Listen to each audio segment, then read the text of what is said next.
Hey guys, what's going on? It's Fen here again. So today I wanted to actually do a quick video, and it's about preparation when it comes to modelling, especially more complex objects. The importance of, planning out, especially when it comes to hard surfaces, because we're going to be adding in a lot of geometry, such as control edges. It's really important that we know where these are going to go, and instead of messing around on the mesh, it's ideal to kind of draw over your concept art and kind of just block in where things should go and would it actually work. It just saves you a lot more time when it actually comes to being in the program, because there's so many mistakes that you can make, not turning specific options off, cutting through mesh, adding points and removing them. If you know what you're doing, it's a lot easier. And I recommend this for new people who are new to modelling, because when it comes to animating, adding effects and just subdivisions and stuff like that, it really is important that you stick to quad, which is 4 sides. So I'm going to show you kind of my process of how I do it. So I grab here in Photoshop the pencil tool. I use the pencil tool because it's a very nice jagged line, which is a lot easier to see. We might just go down to 1 pixel. I think 2 pixels is ideal. So I'm using a colour here that's going to stand out, which is blue. So let's just kind of rough this in. So we're going to basically highlight the edge of this, which is basically just tracing it. And the reason we're doing this is, well, it's important, which I'll kind of show you in a second. And then I'm going to bring it across like this and bring it up, not exactly straight, but it doesn't matter. This is just kind of the boundary of, but just pretend this is our model, this is our geometry. So in this we now need to add control edges, or the well, not control edges just yet, but the actual quads inside of this that make up this geometry. Otherwise you could really just say that this is a spline, which isn't what we want. So of course we're going to connect these edges here. There we go, connected them. We're also going to connect this edge up here, because we need this section here to create this curve. So we're going to add in another edge here and one more just up here, and then we're going to add an edge in here. So as you can see, straight away we've got one issue, which is this section here. We've got 1, 2 and 3, so that's a triangle, which isn't what we want. Now to fix triangles, working with meshes that do have triangles, such as swords, that type of thing, it's very difficult to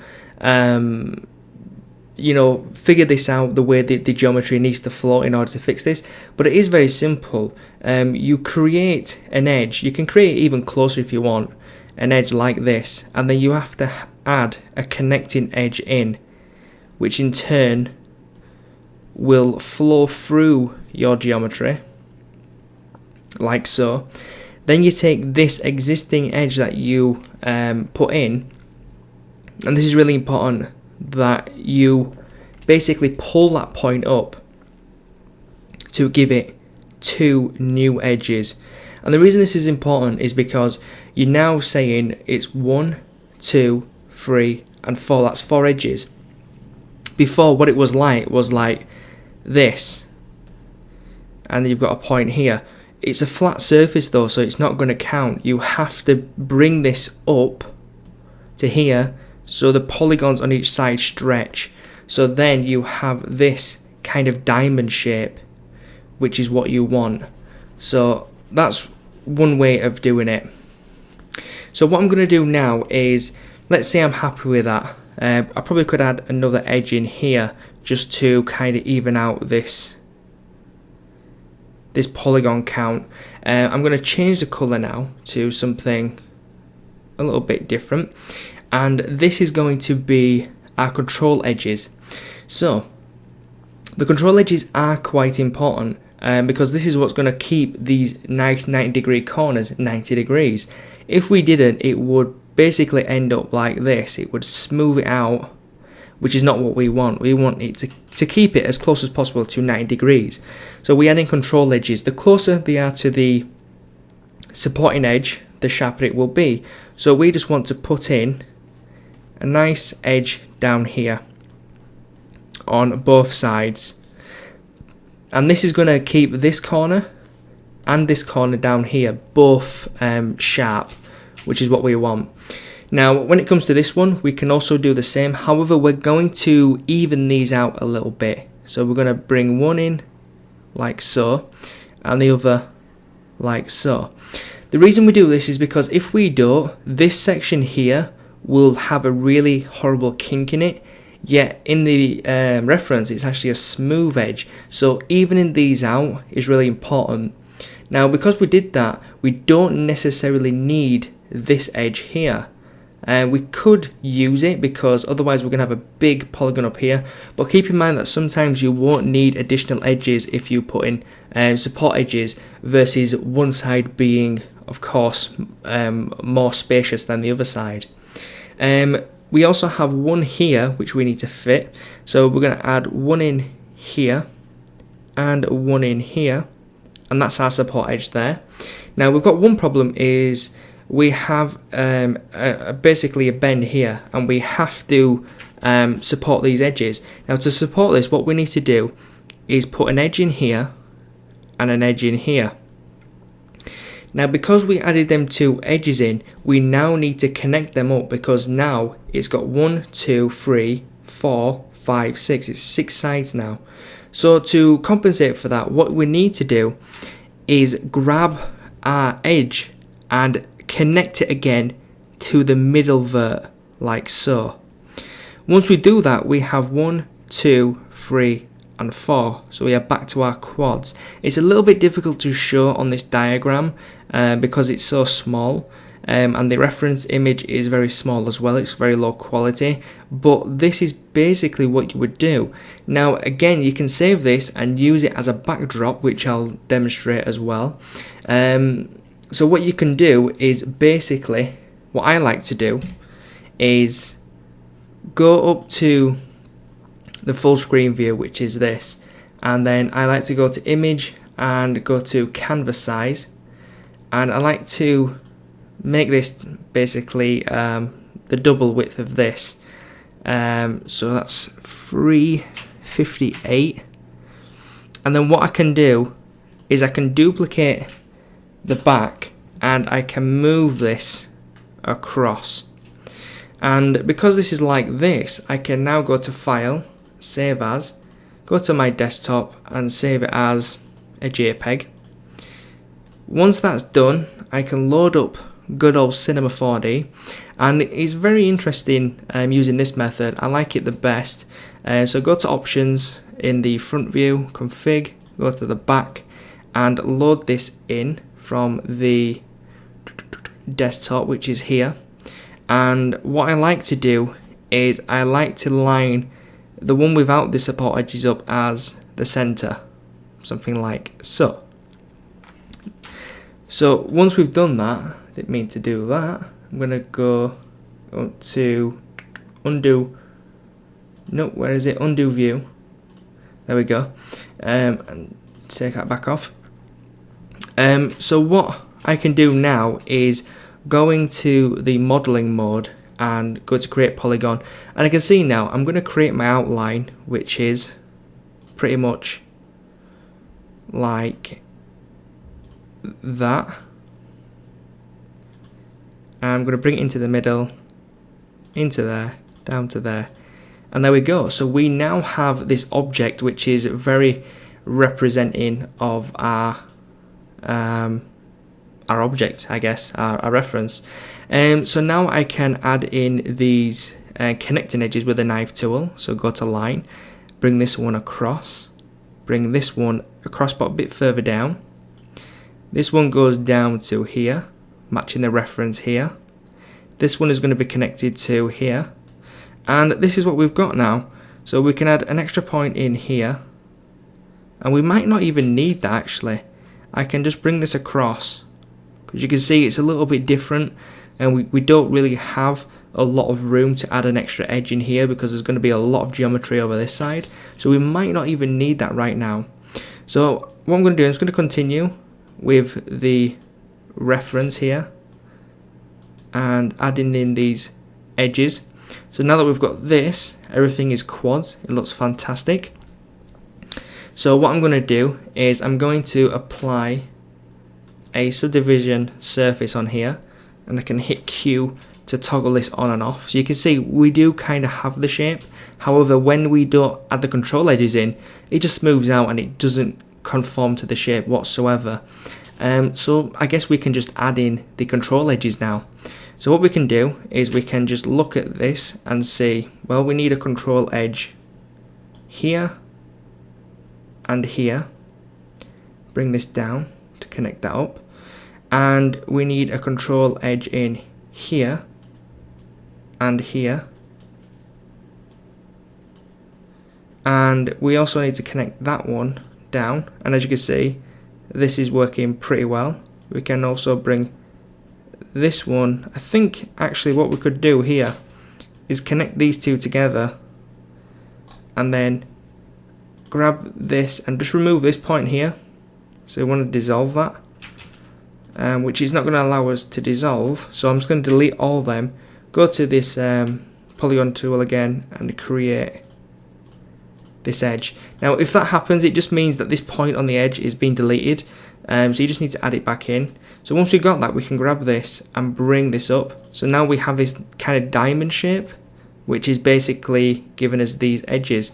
So that section is complete, and if we press Q, you can see this edge is now being strongly supported, which is nice.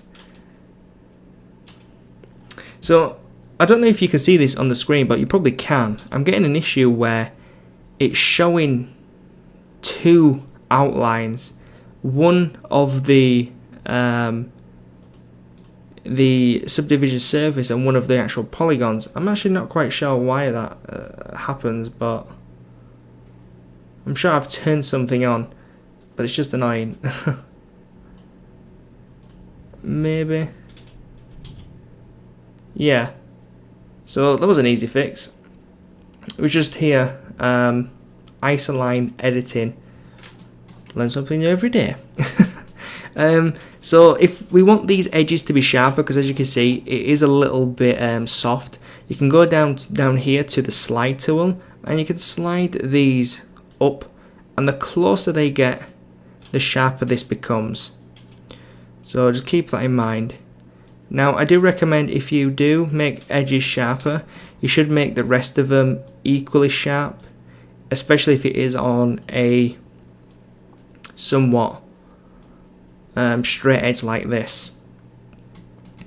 So what we can do now is grab the knife tool again, and we can basically put edges in here, grab this slide tool and just slide these in slightly, just so we have the sharp edge. And again, we do have a sharp edge. Now this one is going to be the tricky one, so we want to start relatively far away, something like that, and you can see we do have a really nice curve here, and this edge down here stays pretty damn sharp. So there we go. And then for the top here, we don't need to add one, simply because this will be connecting upwards. We already did this section though, but if we look at the overall shape of this, you can see it's very clean, it's very sharp. We've got a really nice contour of this area. However, if we don't particularly like it, we can always adjust. So one thing I'm not particularly happy with is this edge here.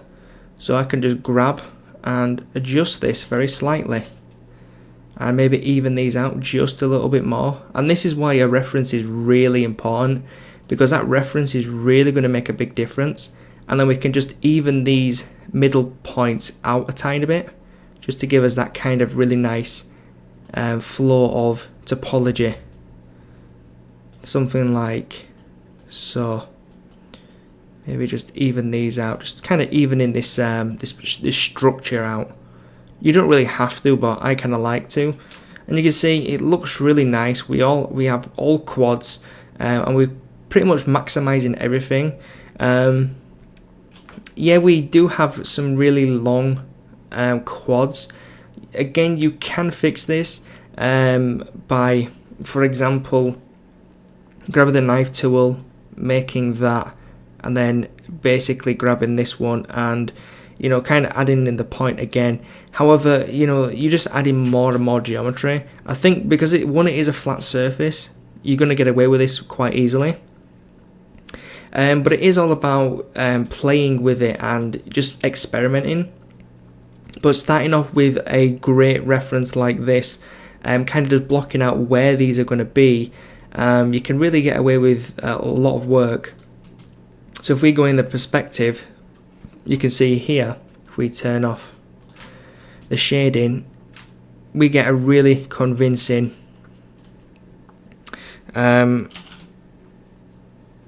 let's turn on select edge loops, and then we can just bring this out slightly, and then I can show you this is pretty much what we get, and it looks really good.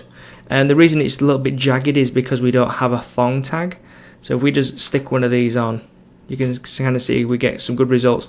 However, we've got a bit of an issue here, and I wonder what that is. So it's probably inversed polygons. Yeah. So if they're blue, it means they're inverted. So what you need to do is just select that, right click and go to reverse, and then just select all, make sure nothing else is inverted.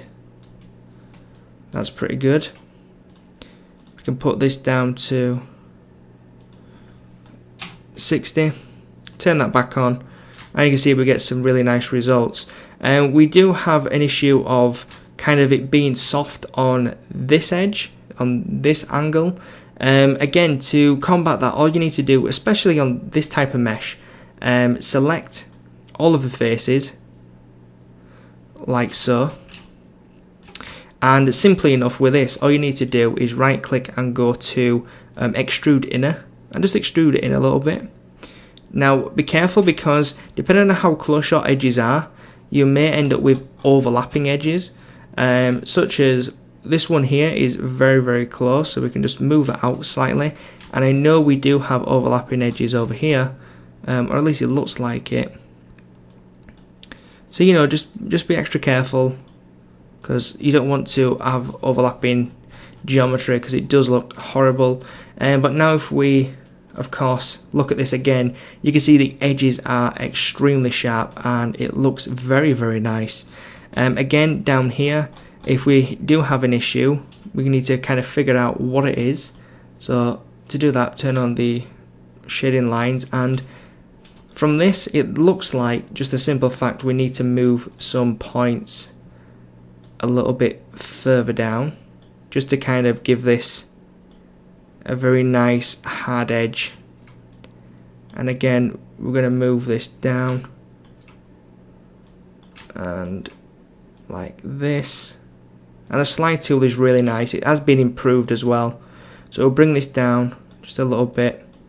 We don't want a too big of a difference, and if that's looking a little bit bad with the slide tool, you can move it over. So as you can see, we have a much sharper edge now.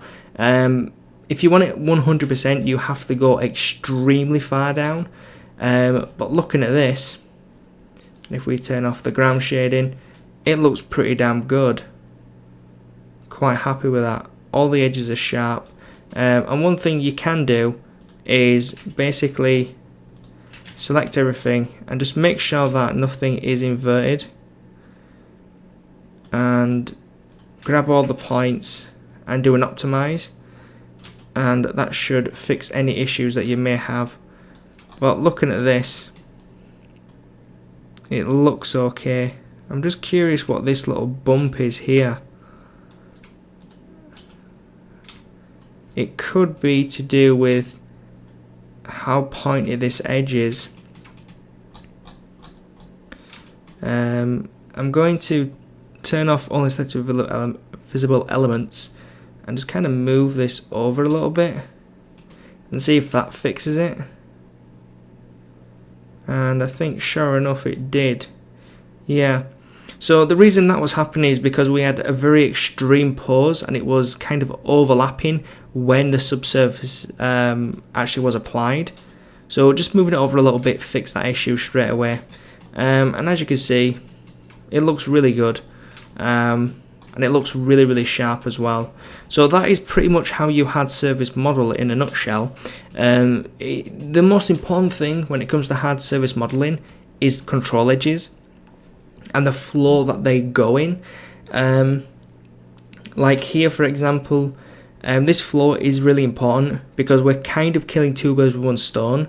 We're using the support edges on this side to keep this corner very tight. However, on the opposite side, we're using them to give us our curvature, which means we don't need any extra geometry because we've already got that in. So again, planning it out is important. Once you get more experienced, it does become a lot easier. But that is pretty much it. So if you've got any questions, please leave a comment in the comment section below. Look forward to a tutorial on this sword pretty soon. I've been wanting to do a long tutorial series, like on an object, so going from modeling to texturing, UVing, well, modeling, UVing, texturing, rendering, and kind of like the final product. I haven't found an item that is manageable time wise, but also that a beginner can do as well. I think this is a very easy model to create. So hopefully we're going to be using this. Depends if I change my mind or not. But that is pretty much it for this tutorial. So hopefully it helped you out, and I will catch you guys in another tutorial. So I will catch you guys next time. Peace.